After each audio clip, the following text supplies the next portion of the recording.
The house at the end of the road, the forgotten road. In the quiet town of Willow Creek, there was a road that no one liked to talk about. It stretched beyond the last row of houses, winding through tall pine trees and disappearing into a thick fog that seemed to linger there year-round. Children were warned not to wander down it. Travelers avoided it after sunset. Even the oldest residents grew silent whenever someone mentioned it. At the very end of that lonely road stood an old house. Its paint had long faded. The windows were dusty and dark. Ivy climbed its walls like twisting fingers. From a distance, it looked abandoned. The townspeople called it the house at the end of the road. Many stories surrounded the place. Some said it was haunted. Others claimed strange lights appeared in the windows at night. A few believed that anyone who entered never returned the same. Most people laughed nervously at these tales and quickly changed the subject. But one person couldn't stop thinking about the mysterious house. His name was Ethan Carter. At 17 years old, Ethan was curious,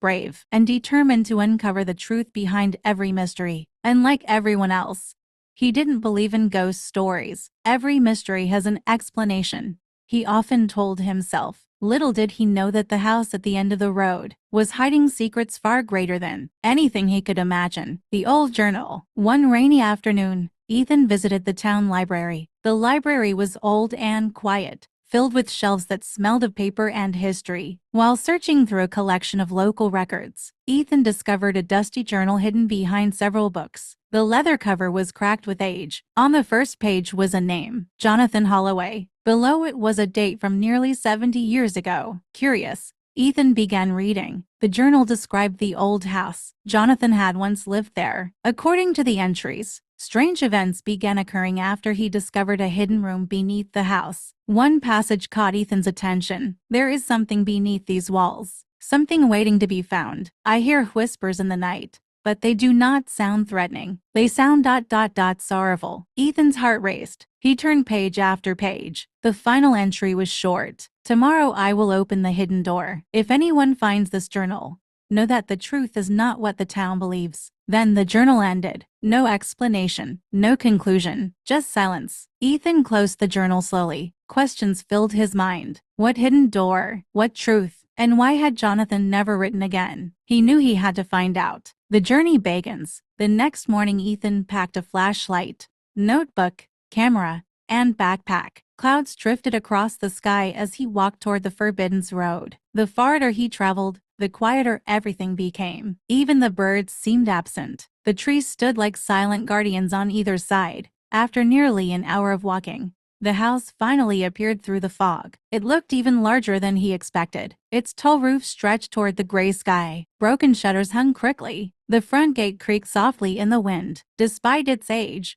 the house somehow felt alive. Watching, waiting, Ethan pushed open the gate and stepped inside. The adventure had begun. The empty house. The front door opened surprisingly easily. Dust swirled through beams of sunlight. Old furniture remained exactly where it had been left decades ago. A grandfather clock stood frozen at 11:17. Family portraits lined the walls. Ethan noticed something strange. Every portrait showed the same family. Yet in each picture, one person seemed slightly blurred, as though the camera had failed to capture them completely. A chill ran down his spine. He continued exploring. The dining room, the kitchen, the bedrooms. Nothing seemed unusual. Then he found a locked door beneath the staircase. His pulse quickened. The journal, the hidden room. Could this be it? The secret below. After searching nearby drawers, Ethan found an old brass key. The lock clicked. Slowly, the door swung open. A narrow staircase descended into darkness. Cool air drifted upward. Ethan switched on his flashlight. Each step creaked beneath his feet. The basement appeared ordinary at first. Boxes, shelves, old tools. Then his light revealed a symbol carved into the stone wall. Beside it stood another door. This one was hidden almost perfectly. His heart pounded. He pushed it open. Inside was a chamber unlike anything he had expected. Books covered every wall. Maps filled with handwritten notes hung from wooden beams. Candles, long extinguished,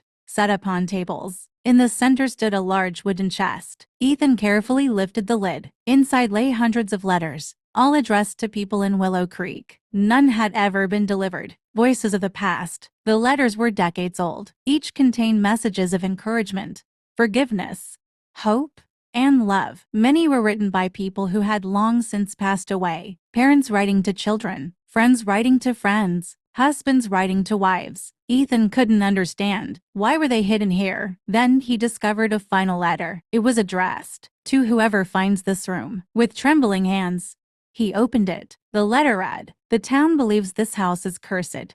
It is not. These letters were entrusted to me by people who died before they could deliver them. I kept them safe, hoping someone would one day share their words." The letter continued. Jonathan explained that he had devoted his life to preserving the forgotten stories of Willow Creek. The hidden room wasn't a prison for spirits. It was a sanctuary for memories, a place where forgotten voices could still be heard. Ethan sat quietly. The mystery was deeper than he had imagined, but something still didn't explain the whispers. The midnight discovery. As evening approached, rain began falling outside. Ethan decided to spend the night in the house. The storm grew stronger. Thunder shook the windows. Near midnight, he heard it. Whispers. Soft, gentle, almost impossible to understand. He followed the sound through the dark hallway. It led him to the attic. Inside stood an old music box. As soon as he touched it, the whispers stopped. A hidden compartment opened. Inside was a photograph. Jonathan stood beside several townspeople. On the back was written, "Remember their stories. Never let them be forgotten." Suddenly Ethan understood. The whispers weren't ghosts. They were memories. The house carried the echoes of countless lives that had passed through it.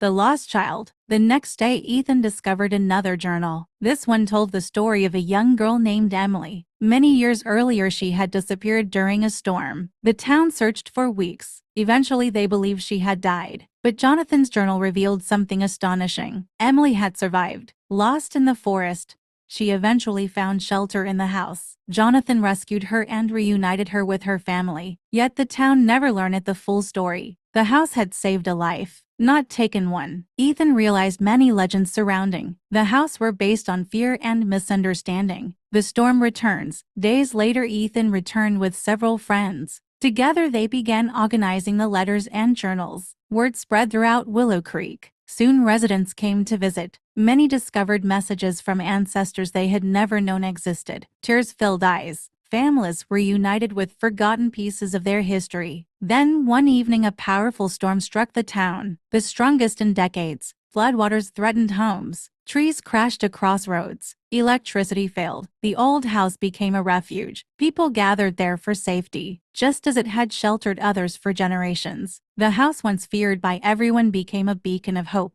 The truth revealed. After the storm, Ethan shared everything he had learned. The mayor organized a town meeting. Residents listened as he told the story of Jonathan Holloway, the hidden room, the letters, the preserved memories, the rescued child, the house's true purpose. Silence filled the room. Then applause erupted. For decades the town had feared something that had always been protecting its history. The mystery was finally solved. A new beginning. Months passed. The house was restored. Its walls were repaired. Its windows shone once more. The hidden room became a local museum. Visitors arrived from neighboring towns to learn about Willow Creek's history. Children no longer feared the road. Families walked there together. And above the entrance hung a new sign, the House of Memories. Ethan often visited, not because of mystery anymore, but because of what he had learned. Every person leaves behind a story. Every life matters. Every memory deserves to be remembered. Epilogue. Years later, Ethan became a historian. One evening he sat on the porch of the old house watching the sunset. The road no longer seemed lonely. Children laughed nearby. Families strolled beneath the trees. The fog had lifted.